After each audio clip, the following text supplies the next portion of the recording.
Então, agora, abra sua Bíblia mais uma vez, a carta que o apóstolo Paulo escreveu aos Gálatas, capítulo 6, versículo 14.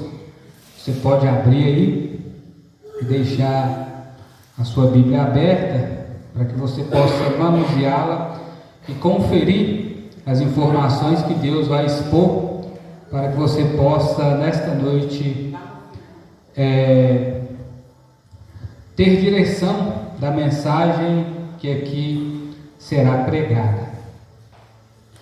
Dependentes de sua graça, dependentes unicamente da graça do Senhor.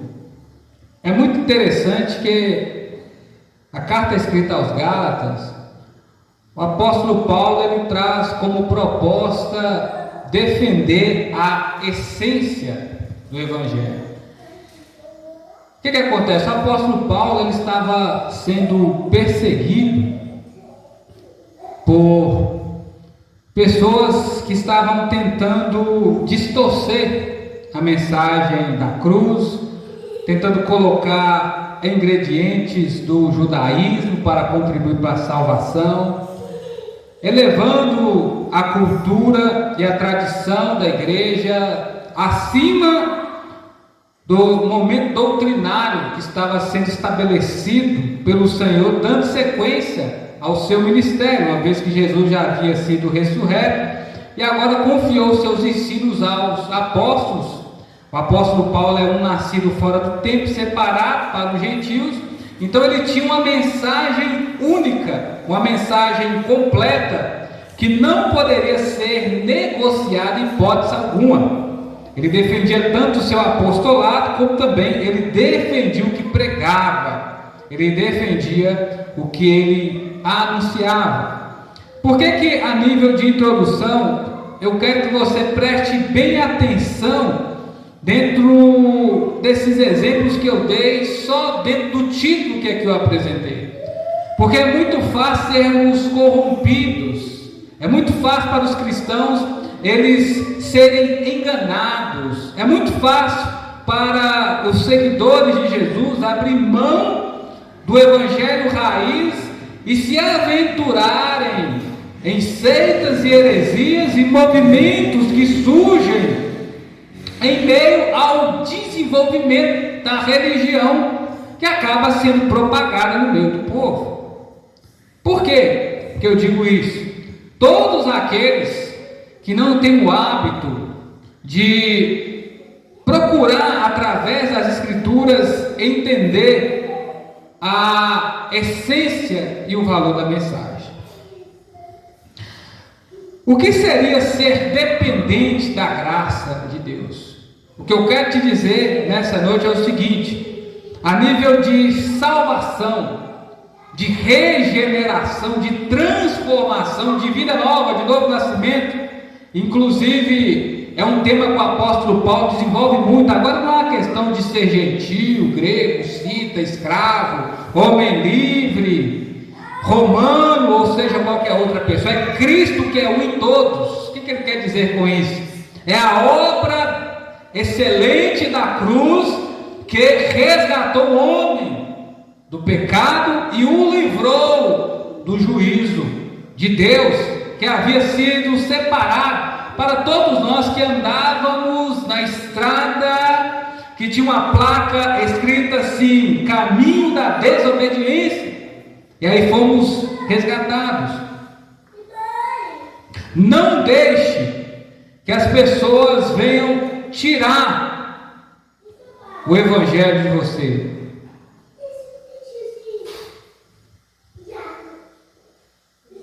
A igreja de Gálatas, ela estava enfrentando grandes dificuldades, mas eles precisavam preservar o evangelho, preservar a mensagem, confiar na graça do Senhor. Coloque toda a sua confiança na cruz de Cristo. Coloque toda a sua confiança na cruz de Cristo. Versículo 14, o apóstolo Paulo nos diz o seguinte: mas longe de mim orgulhar-me, a não ser na cruz de nosso Senhor Jesus Cristo, pela qual o mundo está crucificado para mim, e eu crucificado para o mundo. Esse termo gloriar é confiar, é você apresentar algo por mérito, é você ter algo como fonte de autoridade. É o mesmo que às vezes você está conversando com alguém, e aí tipo assim, às vezes tem ali uma brincadeira de futebol, uma coisa desse sentido, é alguma coisa que está provocando rivalidade, entende? Um confronto, a grosso modo dizendo. Aí nós usamos aquela seguinte frase que é assim: você confia no seu taco, hein? Você confia demais em quem você é e no que você pode fazer. É isso que Paulo está dizendo: eu não confio em nada mais senão na cruz de Cristo. Eu me apego, eu me glorio, quer dizer, eu esnobo tudo aquilo que é a cruz de Cristo. É isso que eu apresento, é isso que eu tenho para mostrar, é isso que eu tenho para falar. O apóstolo Paulo, ele não era qualquer pessoa, ele era alguém de extrema importância dentro desse ponto da história e dentro do contexto bíblico. O apóstolo Paulo, ele poderia apresentar a sua dupla cidadania. Ele era tanto judeu como cidadão romano. O apóstolo Paulo, ele poderia se apegar no seu passado farisaico. O apóstolo Paulo, ele poderia se gloriar no seu conteúdo teológico. Ele poderia. O apóstolo Paulo, ele poderia ser vaidoso diante das viagens missionárias que ele teve, das revelações que Deus apresentou para ele, das igrejas que ele implantou, das pessoas que ele ganhou para Cristo, comissionou e treinou, até para se tornarem filhos na fé dele, e além de tudo, serem vocacionados para tomar conta de igreja, congregações, como Tito e Timóteo. O apóstolo Paulo, ele poderia se apegar, sabe do quê? No entendimento e a maneira rápida que ele tinha em interpretar as Escrituras, mas não, diante de tudo, tanto o seu passado, até o momento que ele se encontra com Cristo e a sua transformação a caminho de Damasco, e toda essa coisa toda, ele diz: eu me apego na cruz. Tanto que ele fala: dentre todas as coisas que eu tive até aqui, eu considero como esterco comparado àquilo que Cristo me deu. E onde você tem colocado a sua confiança? Onde você tem se apegado? Talvez você diz: não, eu me glorio nos valores monetários que eu possuo, eu me glorio na minha força, na minha experiência, eu me apego na minha juventude, eu tenho confiado na minha estrutura religiosa e denominacional. Eu me apego no meu passado de cristianismo.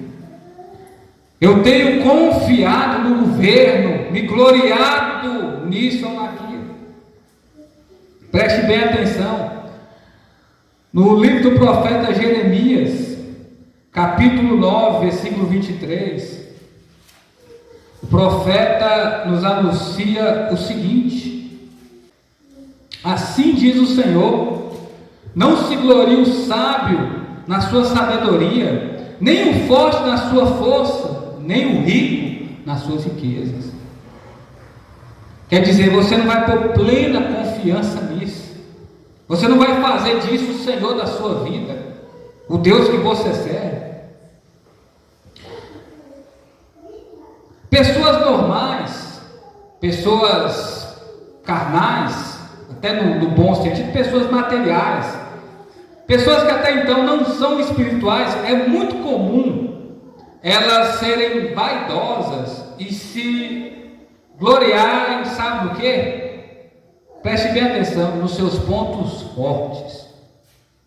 Ah, não, é porque eu consigo fazer, eu domino determinado assunto. Isso aqui eu faço de olhos fechados. Deixa na minha mão que eu resolvo isso aqui. Isso eu conheço. Isso aqui eu posso fazer. Não é assim que as pessoas dizem? Isso aqui é a minha área, minha especialidade. Nós não queremos apresentar os nossos pontos vulneráveis, não é isso? E às vezes nós queremos trabalhar dessa forma até com Deus. Nós queremos chegar diante do Senhor e dizer assim: ó, está aqui o meu gabarito, está aqui a minha apresentação, o meu currículo, e confere as minhas referências. E vê se eu não sou aprovado diante do Senhor. Somos reprovados. E somos tão falhos que o apóstolo Paulo, sabe no que também ele se gloriava? Não era dentro desses pontos apresentáveis que eu aqui coloquei. O apóstolo Paulo, ele se gloriava nas suas fraquezas. Não era desculpa as suas fraquezas para se afastar de Deus, mas pelo contrário, elas eram alavancas para impulsioná-lo a depender de Deus, a depender da sua graça, a depender da sua vontade, a depender da sua direção, a depender dos seus auxílios, a depender dos seus conselhos, a depender de sua correção, a depender da sua generosidade, a depender do Senhor. E ele vai falar sobre isso na carta escrita aos Coríntios, a segunda carta, capítulo 12, versículos do 5 ao 10.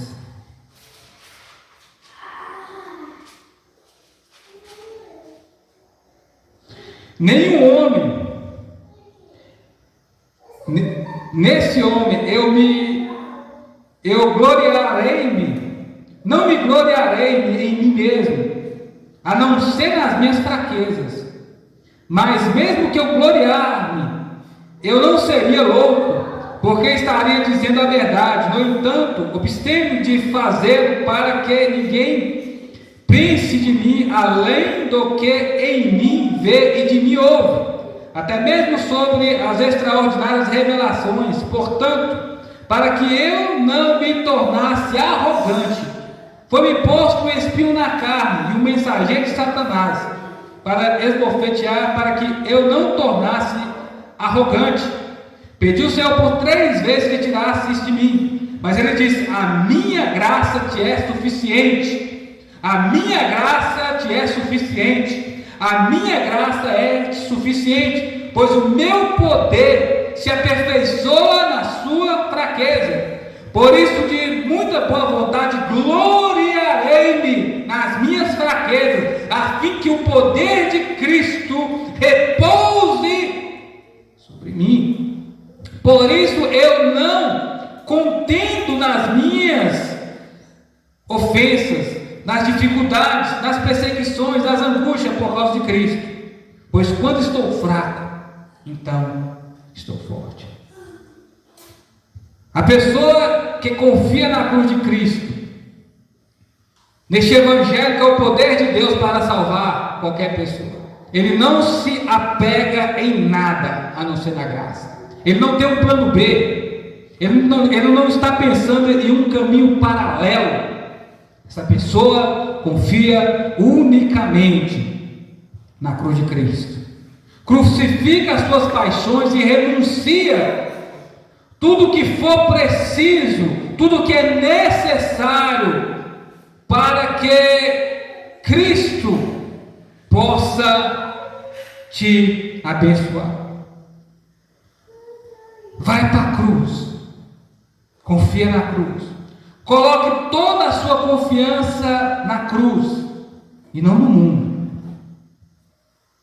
Mais do que nunca as pessoas têm confiado no mundo.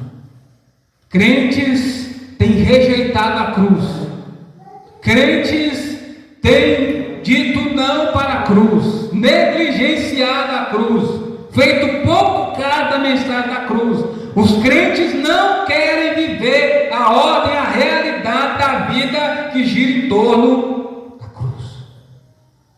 Hoje os crentes estão confiando no material, nas pessoas, vivendo como se tudo culminasse aqui.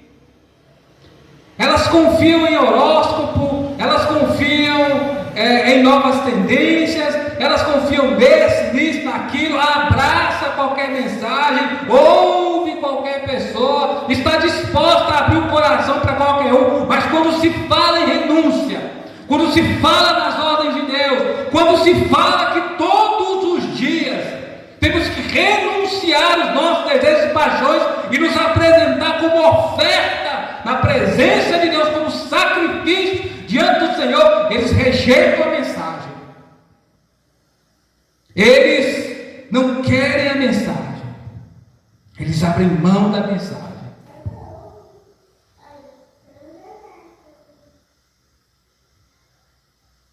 A cruz é o marco do amor de Deus.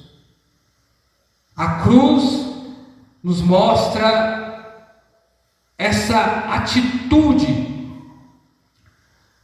descomunal da parte de Deus.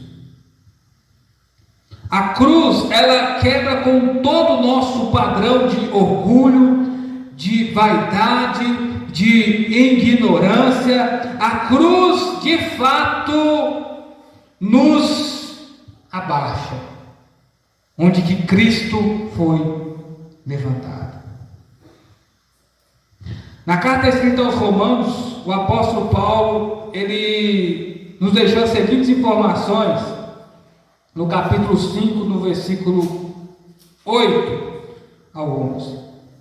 Mas Deus prova seu amor para conosco ao Cristo ter morrido por nós, quando ainda éramos pecadores. Assim, agora, justificados pelo sangue, muito mais ainda, seremos por ele salvos da ira.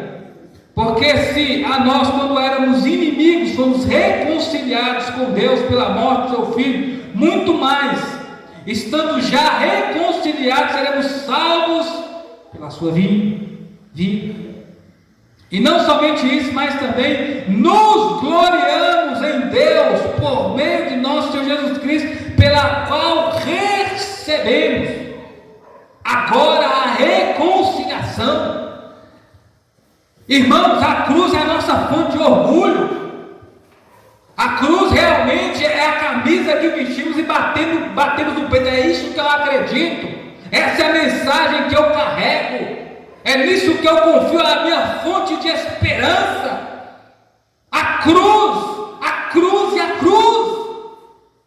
Paulo, ele conclui muito bem aqui essa parte que fala sobre o sacrifício de Cristo na sua cruz, dizendo: outrora Deus nos amou quando ainda éramos seus inimigos, éramos pecadores declarados, merecíamos a ira do Senhor, éramos para nós sermos condenados, estaríamos junto com Satanás e seus anjos, iríamos rumo ao inferno, junto com os filhos da desobediência. E aí Deus, ele aplaca, ele derrama a sua ira sobre o Filho, a quem bebe todo esse cálice, tomando o seu dos meus pecados e sendo colocado lá no madeiro, para que eu e você pudéssemos ser reconciliados.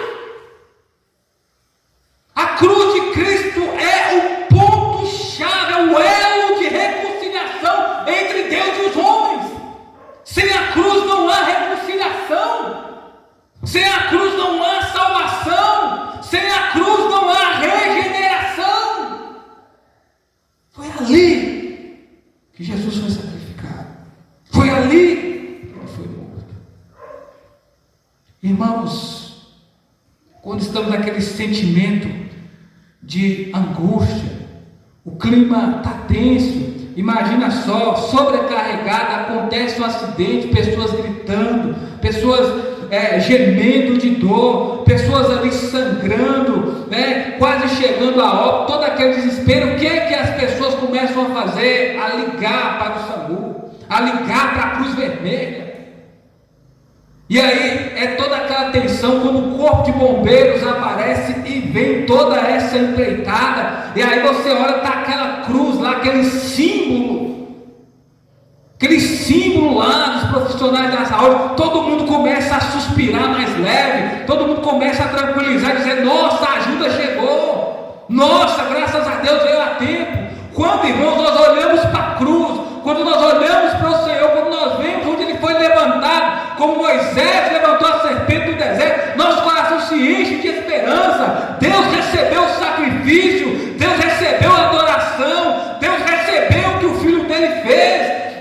Vencemos a guerra, fomos poupados, se houve reconciliação, deu certo, a salvação chegou até a mim, rodeou a minha casa, a salvação está aí. Para quê? Continuar sendo inimigo de Deus, amando o mundo, servindo as paixões, se Deus está te chamando à reconciliação. Talvez você ainda não entendeu totalmente. Essa mensagem aqui nessa noite é como o apóstolo Paulo diz: eu faço menção das suas palavras. O apóstolo Paulo, na sua segunda carta escrita aos Coríntios, ele diz isso: é como se o próprio Deus, através de nós, estivéssemos falando: reconciliem quando é tempo, arrependa-se, vem para mim, obedece de vez, entrega seu coração para mim, segue-me. É isso que ele está dizendo. Quando nós anunciamos a mensagem da cruz, é como se o próprio Senhor falasse abertamente, pessoalmente, especificamente, presencialmente: arrependa-se, reconcilia. Dá tempo. Sua segunda carta aos Coríntios, capítulo 5, versículos do 18 ao 21.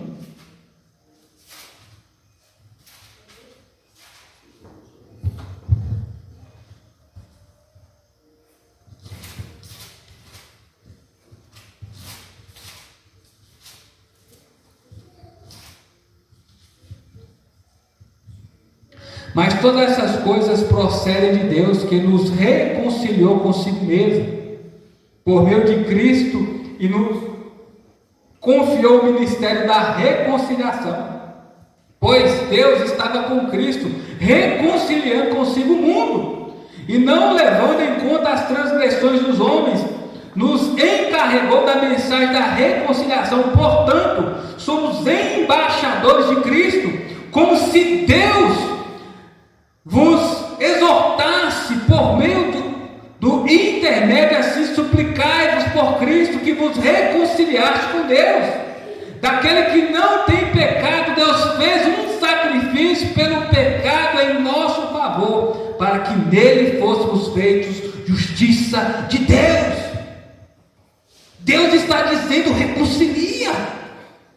Irmão, nós reconciliamos com os filhos, nós reconciliamos com os cônjuges, nós reconciliamos com os pais, reconciliamos com o patrão, reconciliamos com os colegas de escola, com o time de futebol, com as pessoas do grupo de xadrez e por aí vai. E aí Deus fala: reconcilia comigo amanhã. Toma essa decisão depois. Hoje não dá. Vou pensar. Irmãos, como se nós fôssemos alguma coisa diante de Deus. Como se isso fosse mudar a essência de Deus. Quem fica prejudicado dessa história de repente é eu ou é você. Deus está falando: reconcilia-se agora. Não deixa para amanhã o que você pode fazer hoje. Eu te exorto neste momento. Eu, como um simples servo do Senhor, eu te suplico. Eu estou falando da sua eternidade. Reconcilia-se com Deus agora. Uma vez ouvindo a voz do Espírito de Deus, não endureça o seu coração. Quem tem ouvidos nessa noite, ouça o que o Cristo ressurreto está falando, por meio das Santas Escrituras. A cruz nos faz olhar para Cristo, nos faz ver a salvação que por nós foi acendida lá no Calvário. A cruz nos leva a duas realidades, nos mostra que somos como aqueles ladrões, ou blasfemamos, ou dizemos, desce daí, salva-nos também, ou dizemos, Deus, só lembra de mim, não te esquece daquele que está ao teu lado, e a salvação está garantida. Eu quero te lembrar que assim como Simão Sirineu também, você não vai conseguir levar nada até onde Deus quer. Pode até contribuir aqui, acolá e tudo. Deus se compraz com aquilo que é reto. Deus ama a justiça. Mas isso, em hipótese alguma, eu oro, eu sacrifico, não sei o quê. Isso não traz salvação se não for o Evangelho de Cristo. Assim como Cornélio. Cornélio ouvia a mensagem, dava as suas esmolas, fazia os seus sacrifícios, era uma pessoa conhecida lá em meio à roda judaica, era uma pessoa de boa aceitação na sociedade que vivia, era um homem de autoridade, mas aí Pedro foi lá anunciar o Evangelho. Ele ouviu e se arrependeu, e foi selado pelo Espírito de Deus. O Evangelho não conhece barreiras. A cruz não sabe o que é limites. Para o madeiro, a mensagem salvífica, preste bem atenção, as muralhas caem, as fronteiras são atropeladas, para que você possa também perceber o quanto Deus te amou, entregou seu Filho unigênito para que todo aquele que nele crê não morra, mas tenha a vida eterna. Porque quem nele crê está salvo, quem não crê já está condenado. Agora eu te indago aqui, porque então não crê? O que te impede? Foi o que eu nunca disse para Filipe, eu entendi. É o Cordeiro enviado do Senhor. Você está aqui, foi discipulado, a água está ali, eu vou batizar. Irmãos, é atitude, é mudança. Coloque toda a sua confiança na cruz, porque o preço já foi pago. Como assim? É graça. Não custou nada para mim, para você, mas foi tudo que Deus tinha. E não foi nada criado por Ele. Foi o próprio Filho, o único Filho.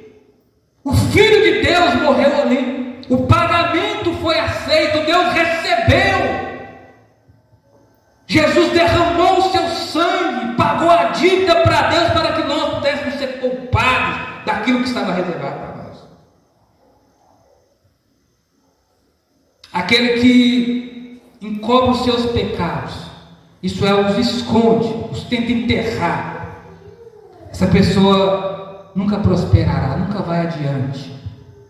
Mas aquele que confessa, deixa e abandona, essa pessoa encontra misericórdia. A carta escrita aos Colossenses, capítulo 2, versículos 14 e 15.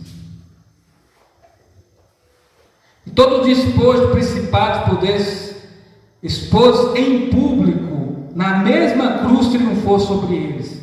Assim ninguém vos julga pelo que comer, pelo que beber, por causa dos dias de festa e lua novas dos sábados, os quais são a soma das coisas que havia de vir. Mas a realidade é Cristo.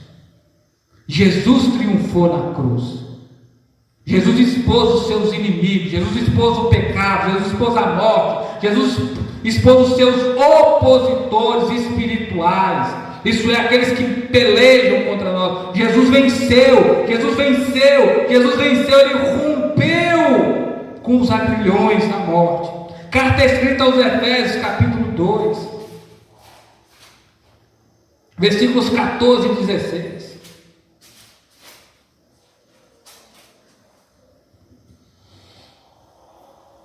Pela cruz reconcilia ambos os povos com Deus em um só corpo, tendo por ela destruído a inimizade. havendo ele proclamado paz para vós que estavam longe e também para os que estavam perto. Pois por meio de ambos os povos temos acesso ao Pai do mesmo Espírito. Jesus rasgou o véu de cima para baixo. Jesus fez um caminho vivo e aberto para os filhos de Deus. Ele é a verdade que nos coloca frente a frente com o Pai. A cruz te desafia a tomar uma decisão. A cruz, ela é reveladora. Carta escrita aos Romanos, capítulo 8, versículo 1: já não há mais condenação alguma para todos aqueles que estão em Cristo Jesus.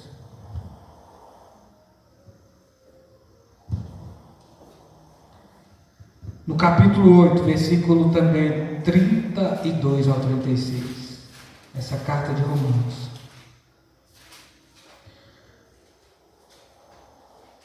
Paulo, ele nos deixa as seguintes informações. Considere que o sofrimento presente não se pode comparar com a glória que se há de se revelar em nós. Pois a criação aguarda ansiosamente a revelação dos filhos de Deus, porque a criação ficou sujeita inutilmente, não por sua vontade, mas por causa daquele que sujeitou, na esperança de que também a própria criação se liberte da escravidão, do cativeiro e da degeneração para a liberdade da glória dos filhos de Deus. O apóstolo Paulo, ele está dizendo que a cruz, aquilo que Cristo fez, transformou todo e tudo. Não só a nós, mas também uma nova criação que temos. A cruz revela tudo isso. A cédula, a nota, aquilo que era contra mim, que era contra você, Jesus aniquilou lá na cruz. Os nossos grandes desafios para o nosso tempo, meu irmão, minha irmã, ouvintes que aqui estão nessa noite, compartilhando essa mensagem, é nós termos coragem, de repente, de chegar para o nosso cônjuge e falar assim: ó, você tem que amar Jesus mais do que eu. É você, como pai, olhar nos olhos do seu filho e dizer: você tem que amar a Jesus mais do que eu. É de repente você olhar nos olhos do seu pai, da sua mãe e dizer: você tem que amar Jesus mais do que eu.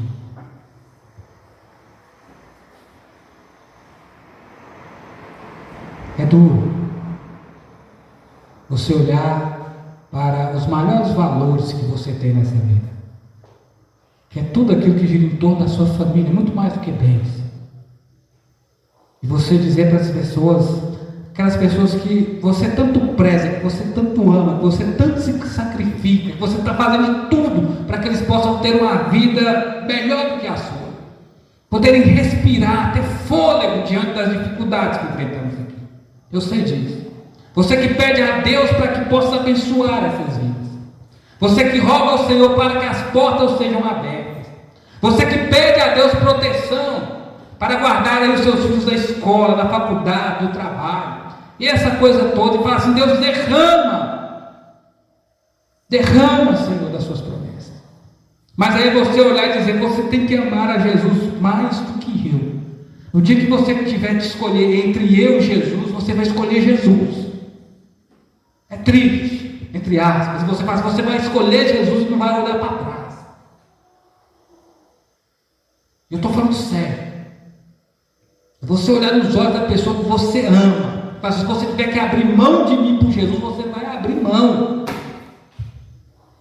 Porque senão, esquece o cristianismo.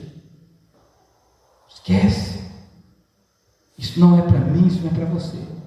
Porque não sou eu que estou falando. O próprio Jesus falou no Evangelho de Lucas ao dizer: todo aquele que não abrir mão de pai, de mãe, de nora, de filho, disso, daquilo, por amor a mim, não é digno de mim.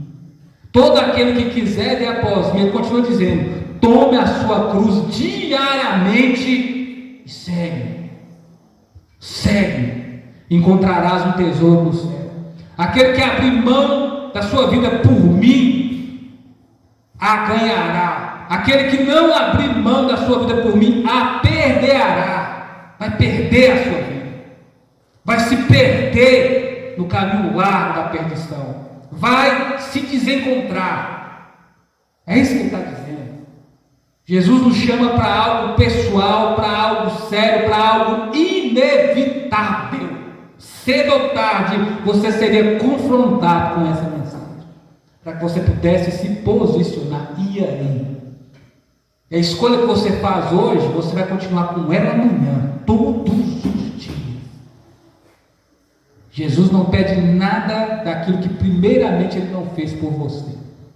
Ele abriu mão da sua glória, tomou sobre Ele os meus e os seus pecados e morreu lá, no seu e no meu lugar.